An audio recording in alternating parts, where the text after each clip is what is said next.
Assalamualaikum warahmatullahi wabarakatuh, sahabat VGH dimanapun Anda berada. Alhamdulillah hari ini long weekend dan saya Nenden Teresia berkesempatan diberikan Allah berlibur. Jadi hari ini kami ada di suatu tempat yang indah sekali. Anda bisa lihat di sekeliling saya, ada pantai, ada laut yang luas lepas, dan kemudian ada debur ombaknya, ada semilir angin yang sangat menyejukkan, yang membuat saya pun rasanya ingin beristirahat dengan tenang. Dan ketika Anda melihat ke sana, Anda melihat beberapa permainan. Kalau kita berbicara berlibur, pasti identik dengan yang namanya tempat wisata, kemudian ada kulinernya, dan kemudian ada wisata belanjanya mungkin. Itu mungkin saja persepsi saya terhadap sebuah liburan. Namun, ketika saya berlibur, saya merasakan ada yang kurang di dalam pemikiran dan jiwa saya, sehingga saya kembali pulang dalam suasana yang masih gelisah, masih galau, dan bahkan sangat lelah.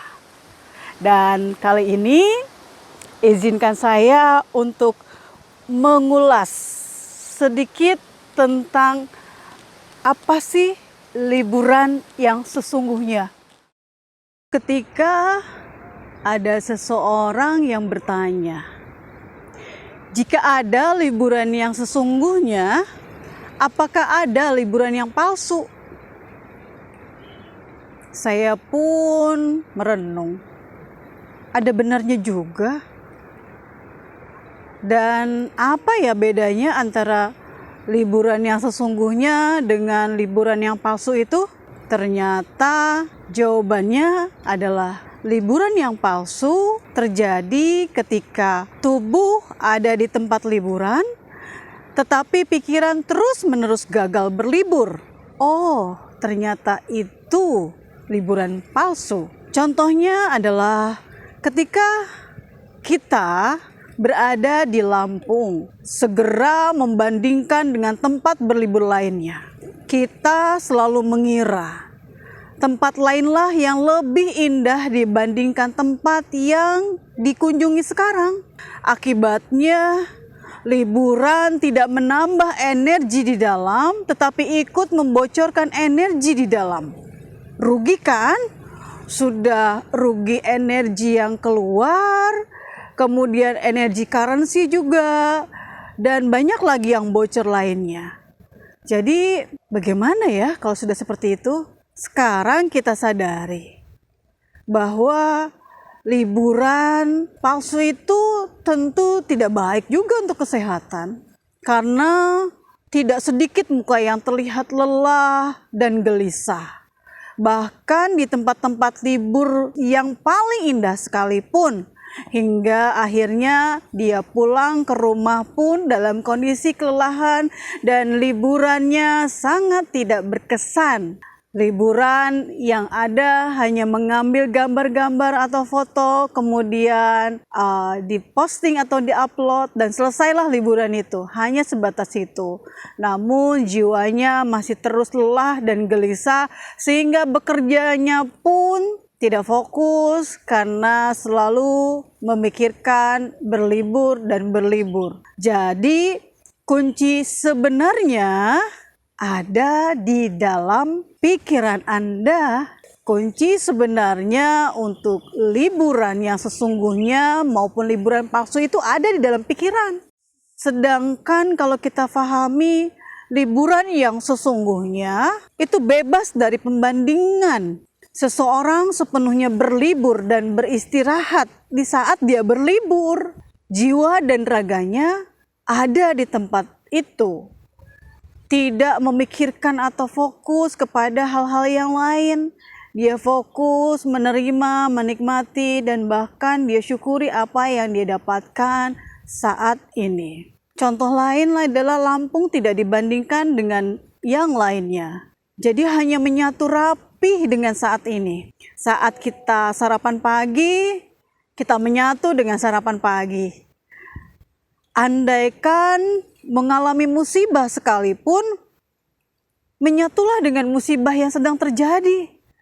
Kecewa karena mungkin tidak mendapatkan tempat, tidak mendapatkan room yang baik ataupun tempat yang nyaman begitu, maka menyatulah dengan kekecewaan tersebut. Mengutip dari seorang Zen Master, every day is a journey and the journey itself is home. Artinya setiap hari menjadi perjalanan yang sangat indah. Dan perjalanan itulah rumah, di mana jiwa bisa beristirahat saat ini. Bukan jiwa yang lain, tapi jiwa kita bisa beristirahat saat ini di tempat berlibur. Nah, sampai di sini, sahabat VGH bisa mengucapkan selamat tinggal pada liburan yang palsu dan syukuri pengalaman liburan yang sesungguhnya setiap hari dimanapun Anda berada. Kok bisa? Iya, karena berlibur itu ada di dalam pikiran Anda yang sesungguhnya. Begitu seseorang bebas dari pembandingan, bebas dari persaingan berlebihan, kemudian istirahat di saat ini apa adanya, maka setiap hari bisa menjadi hari libur. Sebagaimana alam tidak bisa membuang sang malam. Sebagaimana samudra tidak bisa membuang gelombang. Sebagaimana mawar tidak bisa membuang durinya. Manusia pun tidak bisa membuang kematian dari kehidupan. Tidak bisa memisahkan kesedihan dengan kebahagiaan. Keduanya selalu berpasangan dan keduanya adalah tarian kesempurnaan yang sama dari Sang Maha Kuasa, Allah Subhanahu wa Ta'ala. Jadi, selamat datang wahai jiwa-jiwa yang tenang di rumah indah pikiran. Selamat menikmati liburan yang berkualitas dan esok kembali beraktivitas dengan fresh, dengan ceria dan bahagia. Saya Nenden Teresia dari VGH 99 Bandar Lampung. Terima kasih atas perhatian Anda. Sampai jumpa di sesi liburan berikutnya. Wassalamualaikum warahmatullahi wabarakatuh.